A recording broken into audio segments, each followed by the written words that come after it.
Fort Liberty, President Biden signs order to help military members and their families. President Joe Biden visited Fort Liberty on Friday afternoon and signed an executive order to support military-connected families. Several hundred service members and their families stood by as the president signed the order amid the camouflage-draped walls of the post's Hercules Fitness Center.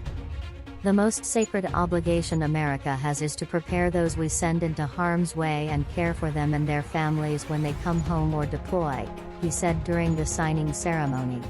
"Today we're taking an important step towards fulfilling that obligation."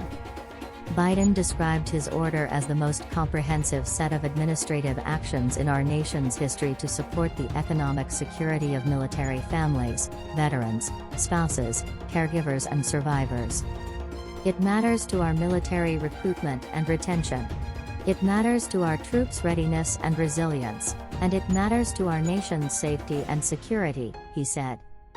The order aims to provide more flexibility, more support and more resources, Biden said. What the order does.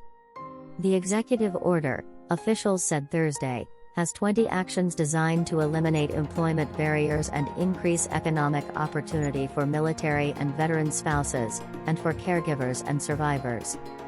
Biden said the order encourages all federal agencies to retain military spouses with policies such as flexibility when a spouse's service member changes duty stations or allowing a spouse to work remotely if their service member is stationed overseas.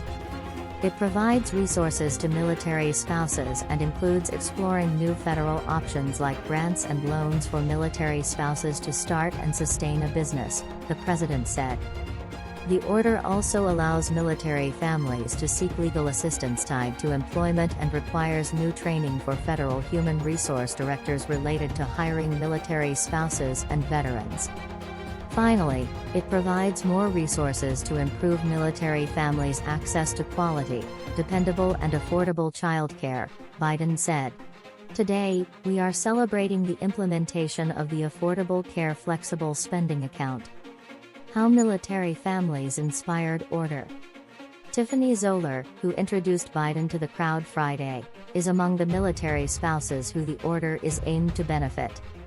Zoller said she has been a military spouse to Sergeant First Class Lee Zoller, who is stationed at Fort Liberty, for 5 years, and the couple has 2 sons, Jaden, 9, and Jackson, 3. Zoller said she is also a federal employee who works at Womack Army Medical Center in the Advanced Education General Dentistry program.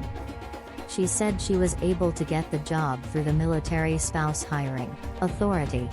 "I'm personally grateful for the recognition and support the Biden administration is giving to military spouses and their families. This support is so important to allow families like mine to thrive while our loved ones are serving in uniform," she said.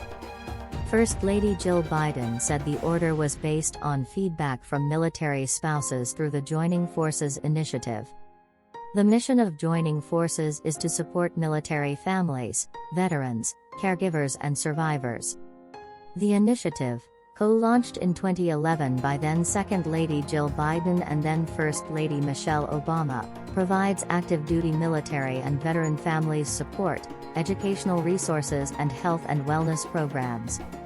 Even though every story is unique, again and again I hear the same thing, that you're proud of your family's service, but you miss the careers that you've had to leave behind, that you're stuck looking for work that doesn't put your education and your experience to good use, that you take the jobs you can get even if you don't want them because, well, there are bills to pay, Jill Biden said Friday to those gathered. The president told the crowd that he remembers his late son Beau's deployments to Iraq and Kosovo. Beau Biden was a major in the Delaware Army National Guard when he died of brain cancer in 2015 at age 46. Jill and I never forget that military spouses, caregivers, and survivors serve and sacrifice as well, Biden said. That's today's latest news. Don't forget to subscribe, like, and comment so that this channel can continue to exist. Thank you for listening to the end and I hope it's useful.